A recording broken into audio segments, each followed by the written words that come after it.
Okay, we're picking up now with Act 4, Scene 1. Macbeth has just returned from yet another set of prophecies given to him by the weird sisters, the witches, the ones who initially told him he would be king and that Banquo's children would be king. So, whereas the witches appeared to Macbeth after the battle in Act 1, now he seeks them out. He wants to know more. I guess what happened isn't quite enough and he wants more. Act 4, Scene 1. Time, thou anticipatest my dread exploits. The flighty purpose never is o'ertook, unless the deed go with it. From this moment, the very firstlings of my heart shall be the firstlings of my hand. And even now, to crown my thoughts with acts, be it thought and done. The castle of Macduff I will surprise, seize upon Fife, give to the edge of the sword his wife, his babes, and all unfortunate souls that trace him in his line. No boasting like a fool. This deed I'll do before this purpose cool. But no more sights. Where are these gentlemen? Come, bring me where they are. Again, if we're looking through the lens of the changes of Macbeth, he started off being an incredibly brave battle warrior. He came home and seemingly was unmanned. He was one term for it is he was overcome with the strength of his wife, who became his spur, who shows more strength and power than he does. And again, for a warrior, that would be a big deal. He does kill Duncan, but then he's kind of wishy-washy at that middle point. Then he decides he has to kill Macbeth and Banquo and Fleance. Does not succeed in killing Fleance. Then he decides he must kill Macduff, and now it's not just Macduff, it's the whole family. From this moment, the very firstlings of my heart shall be the firstlings of my hand. I think, and 'tis done. Earlier on, remember when he said, I don't need to think too much about this or I'll talk myself out of it. And then he proceeds to think about it and talk himself out of it. And then Lady Macbeth comes in and redirects him and refocuses him. He kills Duncan, but immediately regrets it. So now there's not even that much wishy-washiness. He's saying, whatever is in my heart, I will do. Be it thought and done.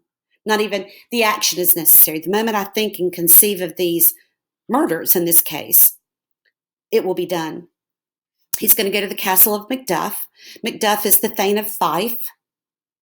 So that would have been his area of power and influence given to him by the king as one of the king's men. And now Macbeth is king.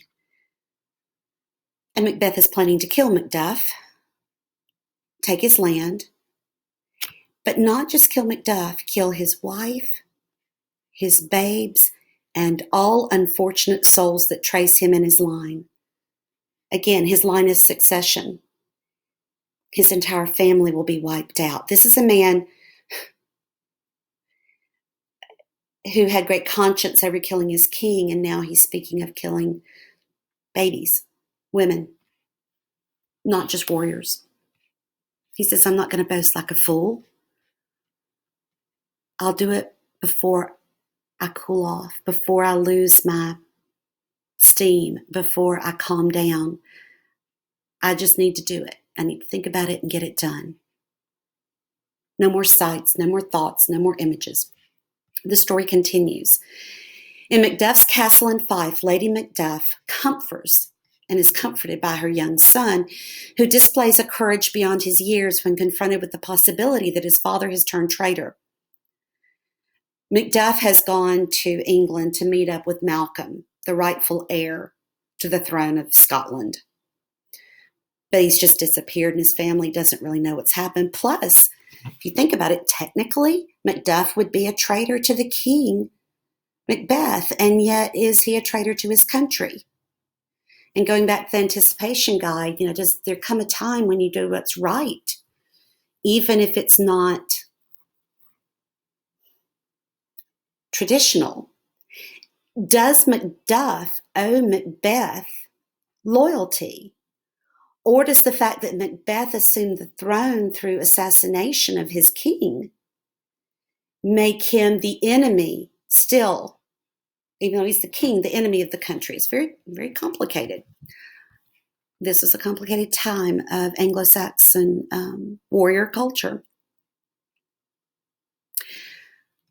Although warned by the Thane of Ross to escape before it is too late, Lady Macduff is encountered by Macbeth's henchmen, his heavies, his bouncers, his brute force, who brutally kill first her child, and as the audience learns in the following scene, her, Lady Macduff. Again, the killing occurs off stage, but we find out about it through words. We don't have to see it. We hear it. We know about it. In England, Duncan's son, Malcolm, tests the loyalty of his newest recruit, Macduff. Meanwhile, in England, Macduff has come to meet with the presumed king, the presumed heir, Malcolm, the oldest son of Duncan. But how does Malcolm know who to trust? What if Macduff is there to trick him? Honest to goodness, I don't know how you kept up with who was faithful to whom back then. And I guess that's the whole point, going back to Beowulf, where loyalty was so vitally important and traitors were put to death, because if somebody gave you their word and then they went against you, it was against the entire culture. It was against everything they believed. So Malcolm doesn't completely trust Macduff. He's not sure who to trust. Macbeth had been loyal to Duncan and then presumably killed him, as the Thanes have been discussing. So Malcolm's not sure. Macduff's not going to automatically show up and be accepted by Malcolm. By demeaning, by talking down about his own nobility and professing himself to be a greater tyrant than Macbeth, Malcolm hopes to goad Macduff into an open display of his loyalties. So Malcolm, it's, I guess, reverse psychology. He's saying, oh, I'm horrible. Macbeth you might not like, but I'm worse. I'm terrible. I would be a horrible king. I would be a greater tyrant than Macbeth. It is reverse psychology. I guess I was reading ahead. This attempt at reverse psychology has its desired effect. Macduff is thrown into a fit of anger against the untitled tyrant Macbeth. You could never be worse than Macbeth. I know you. I know your father, Duncan. You don't know what Macbeth has done. And this is, mind you, before Macduff knows what Macbeth has done to his own family. I know there are a lot of Macs here and a lot of M names. I know that's very confusing. That's one reason that I try to get them right when I say them, and why I try to say them a lot. So Malcolm is playing a game with Macduff, but Macduff passes the test saying nobody could be worse than Macbeth. So Malcolm enlists his help in the struggle. When Ross appears with news of the slaughter of Macduff's family, Macduff is finally convinced not only to engage in the rebel army, but also to take personal revenge upon Macbeth. Macduff was already against Macbeth because Macbeth has been a horrible leader. If you go back to the beginning when Macbeth is giving all the reasons he should not kill Duncan, he says he's a good king. Everybody would weep. He would be like an angel flying to heaven. He's been good to me, but he's also been good to his people, and his people love him. I can't kill him.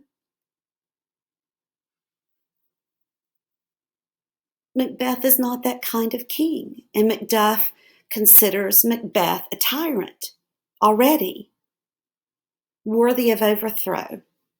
But now he finds out that Macbeth is responsible for the slaughter of Macduff's family, and it's become personal. This scene also includes a passage in which it is reported that England's King Edward the Confessor has provided more than political aid to Malcolm. He has been healing the sick by supernatural means. Again, James the First would like this. He's the audience for whom Shakespeare is writing. You make the king happy, everybody's happy. And so we have yet another aspect of good supernatural means that the King of England is healing people and has this power, this good power. And that would play back into the supernatural aspect of this play, but also the focus of James the First, who again commissioned the Judeo-Christian Bible and also himself wrote a book on demonology. So this ties in.